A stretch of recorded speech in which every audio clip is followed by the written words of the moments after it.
여러분은 언제 가장 감사한 일이 있었는지 기억나신지 모르겠습니다. 저 같은 경우는 아무래도 아이들이 어리다 보니 아이들이 조금씩 성장하는 것을 볼 때마다 감사함을 많이 느끼기도 합니다.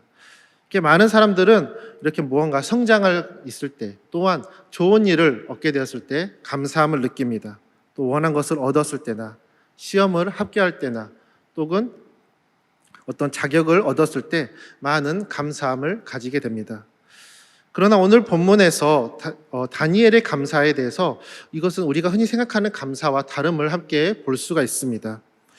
다니엘은 우리가 아시다시피 1차 포로기에 바벨론으로 끌려왔습니다. 그러나 그는 단순한 포로로 남지 않았죠. 그는 바벨론에서 시작해서 바사, 즉 페르시아 제국에까지 정치적 지도자로 성장한 인물입니다. 바사의 다리오 왕은 다니엘을 신임했고 마침내 3명의 총리 중에 1명으로 세웠습니다.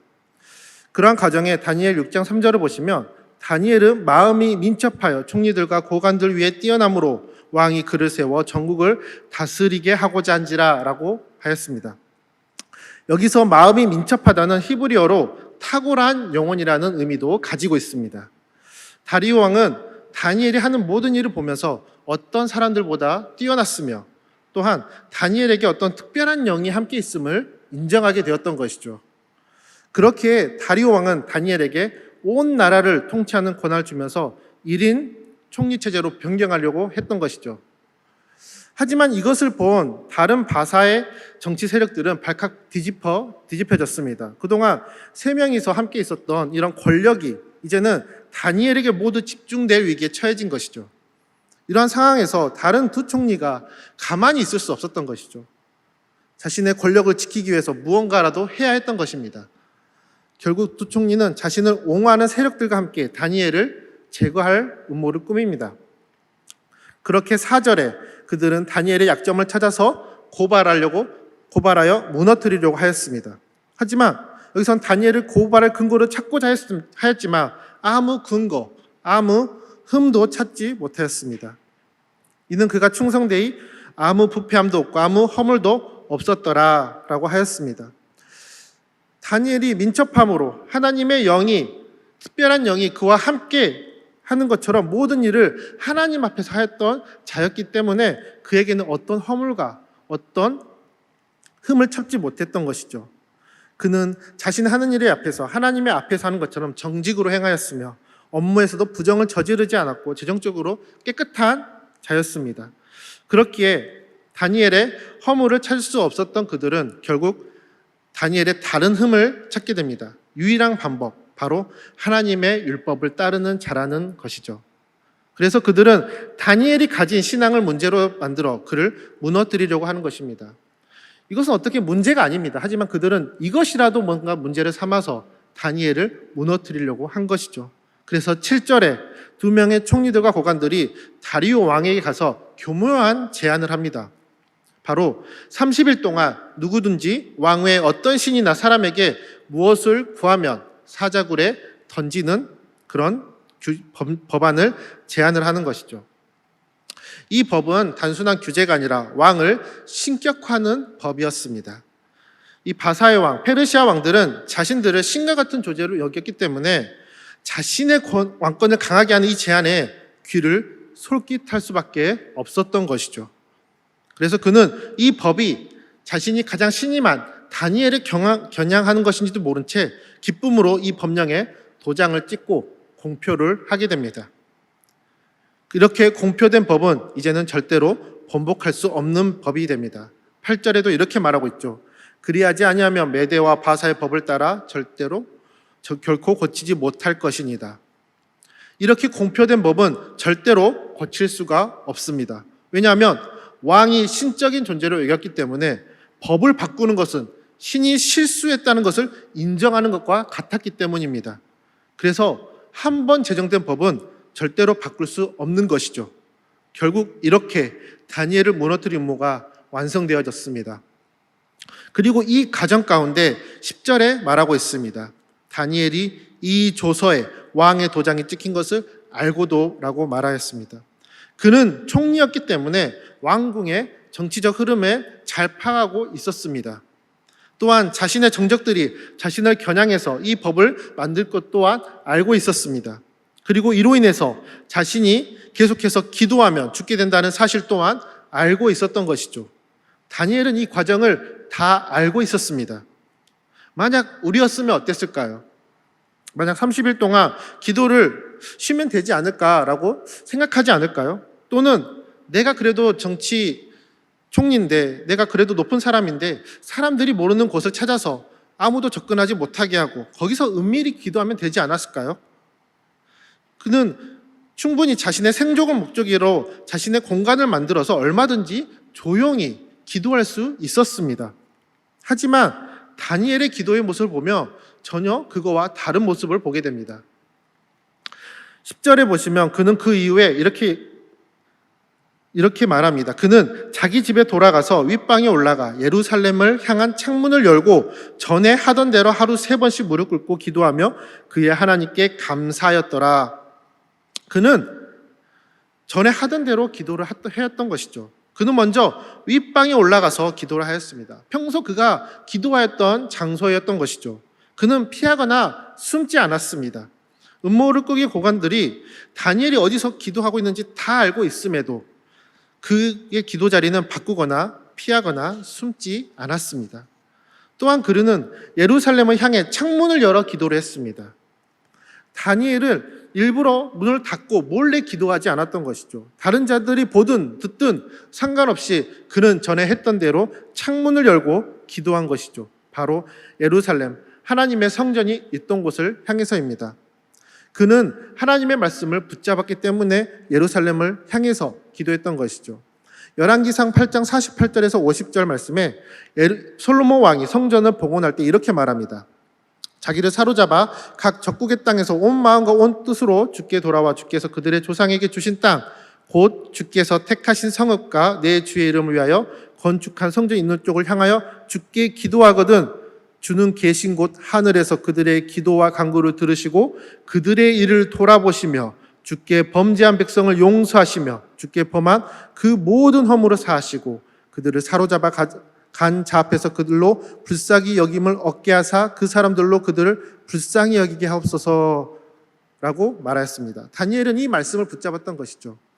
다니엘은 포로로 끌려왔지만 예루살렘을 향해 기도할 때 하나님께서 그 포로당한 우리의 기도와 간구를 들으신다는 하나님의 언약을 믿었던 것입니다. 그렇기 때문에 그는 멈추지 않고 예루살렘을 향해 문을 열고 하나님께 기도했습니다.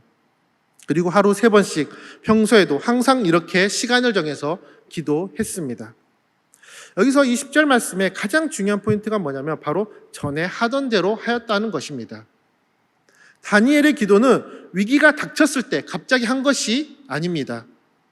그는 평소에도 늘 하나님을 의지하면서 기도하였던 자였습니다. 환경이 변한다고, 상황이 변한다고 그는 기도를 포기하지 않았습니다. 왜 다니엘은 자신이 이렇게 위험한 상황에서도 이 기도를 잠시도 멈추지 않고 전에 하던 대로 하였을까요? 다니엘의 기도는 그냥 단순한 습관이 아니었습니다. 그에게 기도는 그의 믿음의 표현이었으며 기도는 그의 신앙의 정체성이었고 그렇기 때문에 그가 기도를 멈춘다는 것은 하나님과의 관계에서 끊어진 것이나 다름없다라고 생각한 것이죠. 기도하지 않는다는 것은 다니엘이 자신 스스로 더 이상 하나님의 백성이 아님을 선언한 것이나 마찬가지였던 것입니다. 그렇기에 다니엘은 목숨을 걸고도 기도를 멈출 수 없었던 것입니다. 그러면 다니엘이 이렇게 목숨을 걸고 어떠한 기도를 하였을까요? 우리라면 이런 위험한 상황에 처했기 때문에 저를 이곳에서 구원해 주시옵소서, 이 문제를 해결해 주시옵소서라고 저 같았으면 그렇게 기도했었을 것 같습니다. 하지만 다니엘은 그런 상황 가운데서 어떤 기도를 하였냐면 하나님께 감사함을 기도하였습니다. 그리고 이 감사의 기도는 그때 당시에만 한 것이 아니라 그는 전에 했던 대로 하나님께 감사 기도를 하였던 것이죠. 다니엘의 사자굴 이야기가 나오기 전에도 그는 매일매일 기도할 때마다 하나님께 감사했던 자였습니다.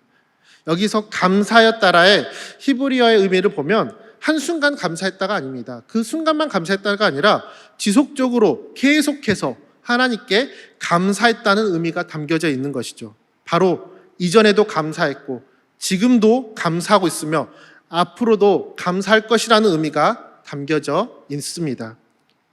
다니엘은 이전뿐만 아니라 지금도 감사함을 고백한 것이고, 그것뿐만 아니라 내가 죽음의 위기에 처해진다 하더라도 실제로 내가 이 기도를 통해서 내가 죽더라도 감사할 것이다 라고 고백을 한 것이죠. 다니엘은 늘 이렇게 하나님께 감사하며 매일매일 하나님께 기도했습니다. 그런데 우리 한번 생각해 보시길 바랍니다. 지금 다니엘의 상황은 감사할 수 있는 상황이 아닙니다. 우리는 보통 나에게 좋은 일이 있을 때 감사를 많이 합니다. 시험에 합격하거나 승진을 하거나 혹은 건강이 회복되거나 문제가 해결될 때 감사를 하죠. 그러나 지금 다니엘의 상황을 보면 정반대의 상황입니다. 그는 왕의 신임을 받고 있지만 이 기도로 사자굴에 던져질 위기에 처해지게 되었습니다.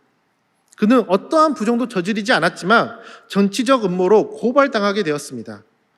그는 최선을 다해서 나라를 섬겼지만 결국 죽음의 형벌을 맞이해야 하는 상황인 것이죠. 누가 봐도 감사할 이유가 없는 상황입니다. 너무나 억울하고 비통한 상황인 것이죠.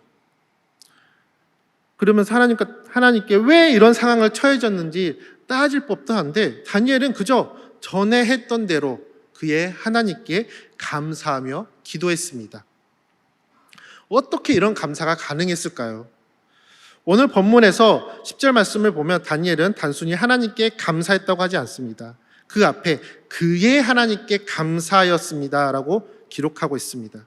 이것은 다니엘이 하나님과 깊은 인격적인 관계를 맺고 있음을 말하는 것이죠. 다니엘에게 하나님은 단순한 신이 아니며 단순한 종교의 대상도 아니었습니다. 다니엘에게 하나님은 나의 하나님이었습니다.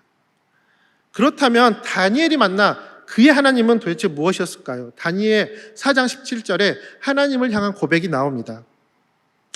이는 술찬자들의 명령대로 거룩한 자들의 말대로이니 지극히 높으신 이가 사람의 나라를 다스리시며 자기의 뜻대로 그것을 누구에게든지 주시며 또 지극히 천한 자를 그 위에 세우시는 줄을 사람들이 알게 하려 함이라 하였느니라.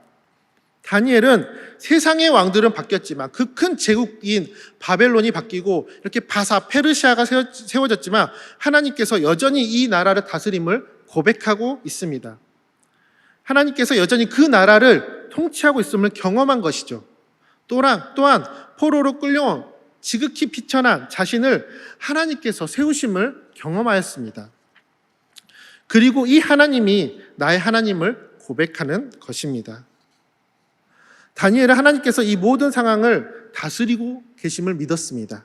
남들이 믿는 하나님이 아니라 정말 전지전능하신 분 하나님이 정말 나와 동떨어진 분이 아니시라 내가 만난 하나님, 포로로 끌려왔을 때도 나를 지키신 하나님, 바벨론 왕궁에서도 나와 함께 하신 하나님, 나라가 바뀌고 왕이 바뀜에도 불구하고 변함없이 나를 다스리시는 하나님, 그 하나님이 나의 하나님이시고 그 하나님이 여전히 살아계심을 알기에 다니엘은 감사할 수 있었던 것이죠.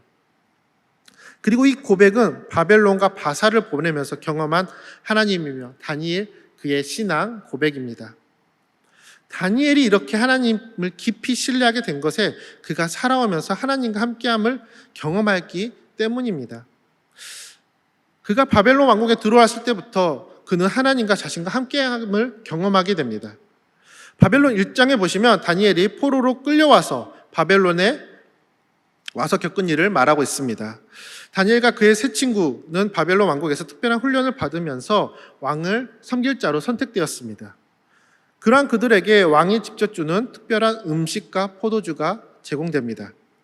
5절에 보시면 또 왕이 지정하여 그들에게 왕의 음식과 그가 마시는 포도주에게 날마다 쓸 것을 주어 3년을 기르게 하였으니 그 후에 그들은 왕 앞에 서게 될 것이더라. 이것은 단순한 식사가 아닙니다. 고대 근동에서 왕이 주는 음식은 충성 서약과 같은 의미가 담겨져 있습니다. 왕의 음식을 받아 먹겠다는 것은 왕에게 충성하겠다는 뜻이며 왕이 먹는 음식을 함께 나누는 것은 왕의 절대적인 보호 아래 있겠다는 뜻입니다.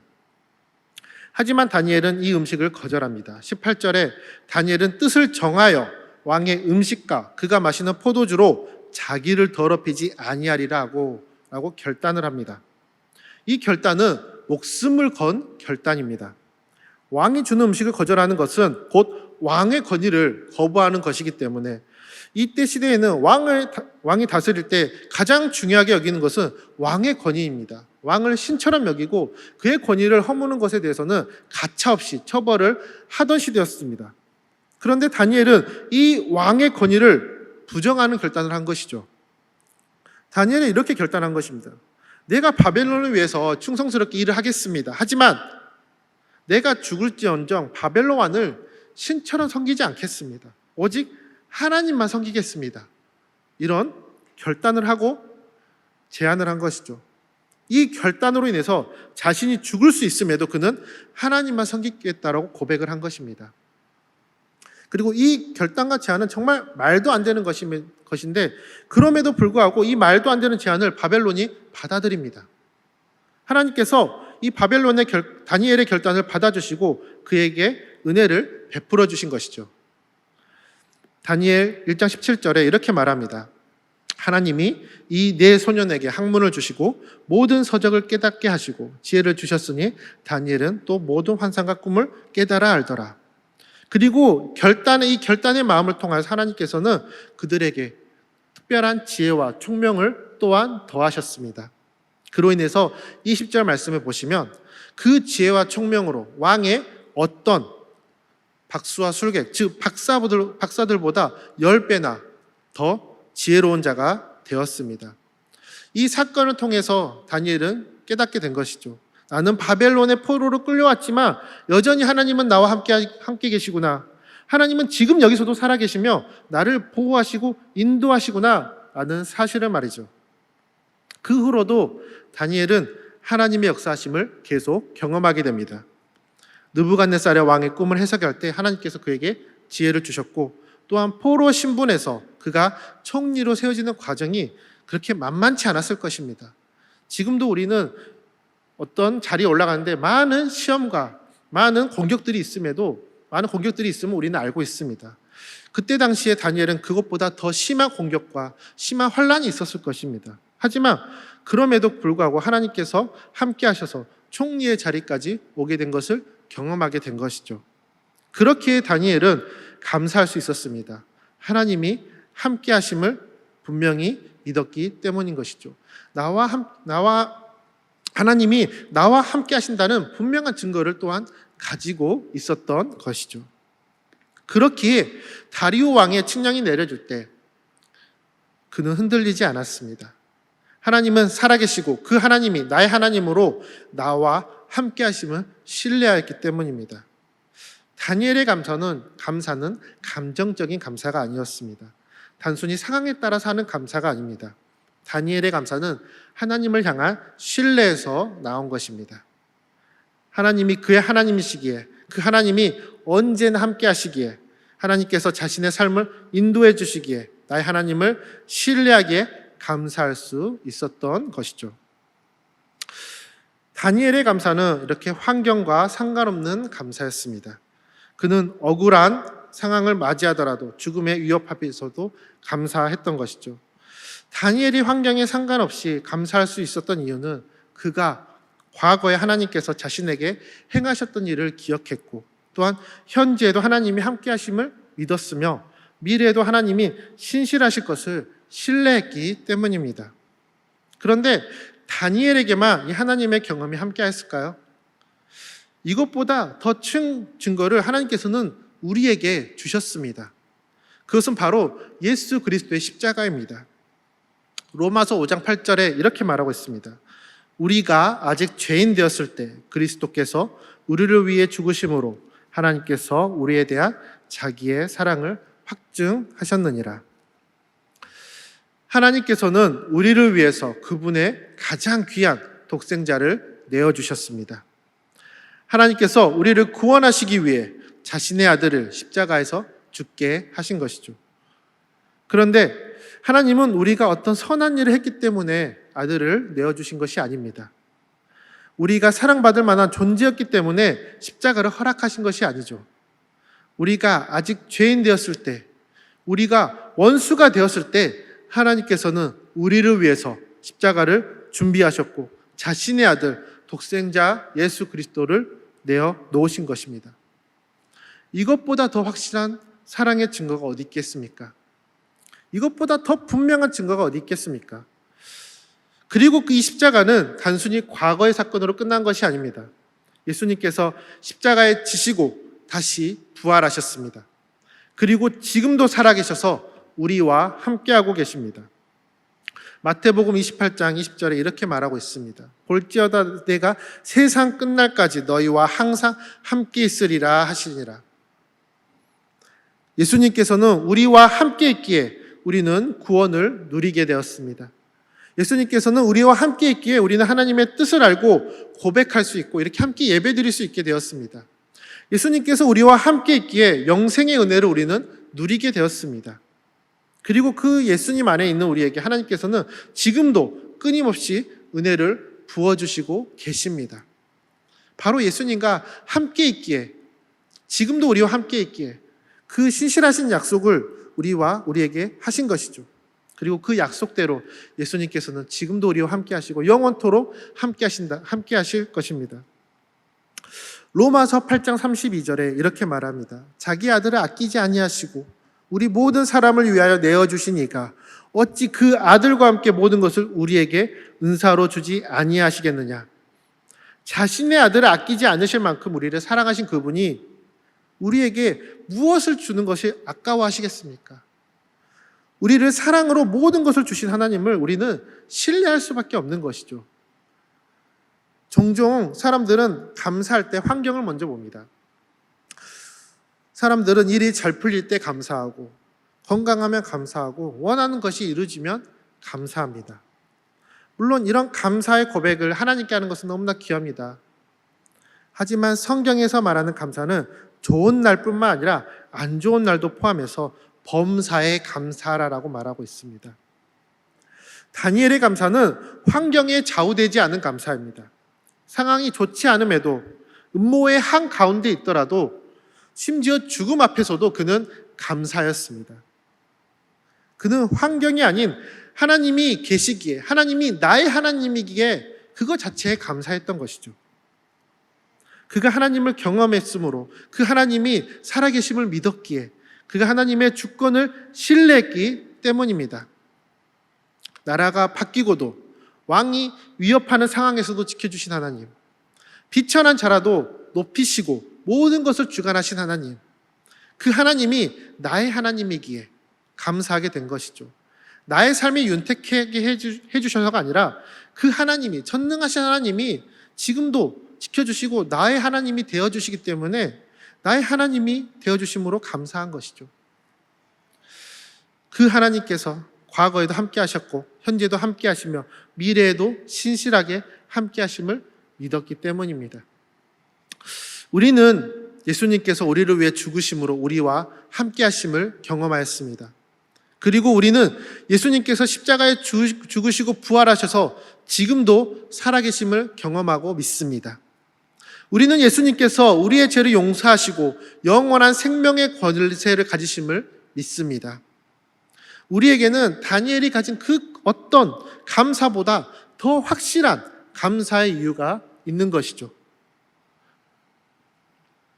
바로 우리는 예수님께서 지금도 살아계셔서 우리와 함께 하시기에 감사할 수 있습니다.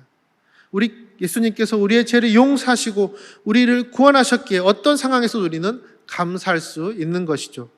그 예수님이 나의 예수님이시기에, 그 하나님이 나의 하나님이기에 환경이 아니라 그 하나님이 나의 하나님으로서 함께 하시기에 우리는 감사할 수 있는 것이고 감사하게 되어지는 것입니다. 그리고 이 감사의 마음을 우리는 고백하길 바랍니다. 바울은 이렇게 말합니다. 빌립보서 4장 6절에 아무것도 염려하지 말고 오직 모든 일에 기도와 간구로 감사함으로 너희 구할 것을 하나님께 아뢰라. 기도할 때 염려하지 말고 감사함으로 하나님께 맡기라고 말합니다. 우리는 이 감사한 마음으로 하나님께 기도함으로 고백하길 바랍니다. 감사하며 기도한다는 것은 하나님께서 이미 일하고 계심을 믿는 것입니다. 감사하며 기도한다는 것은 하나님께서 나의 삶을 가장 선한 길로 인도하고 계심을 신뢰하는 것입니다. 감사하며 기도한다는 것은 문제보다 크신 하나님을 바라보는 것이죠.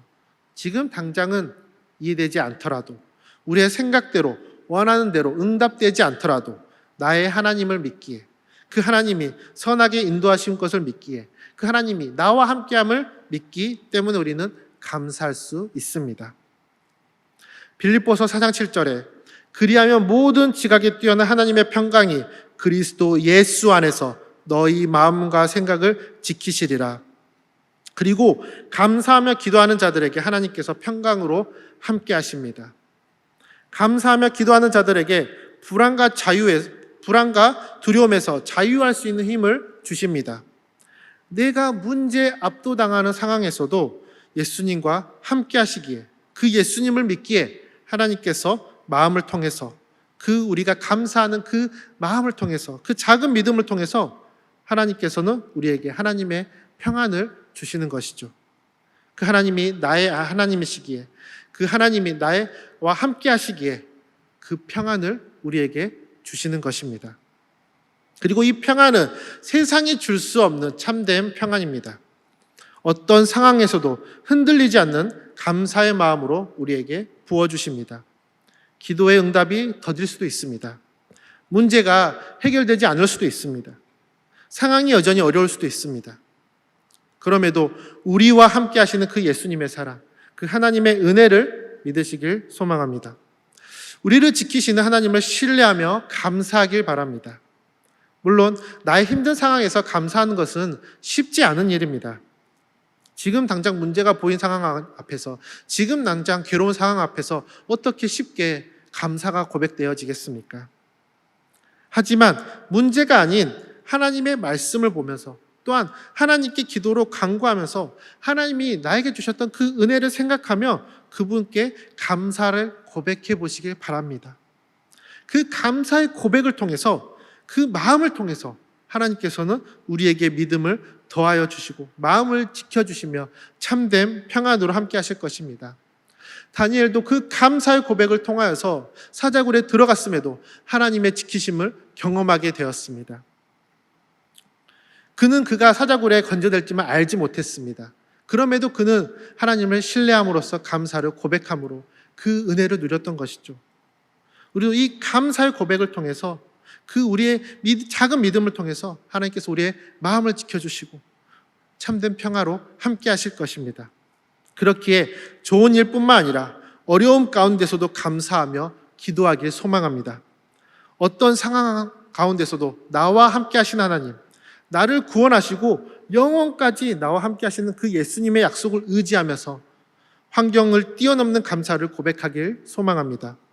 그로 인해서 주님이 주시는 흔들리지 않는 믿음과 하나님의 참된 평안을 누리는 광주중앙교회 모든 성도님들이 되길 주님의 이름으로 축원합니다.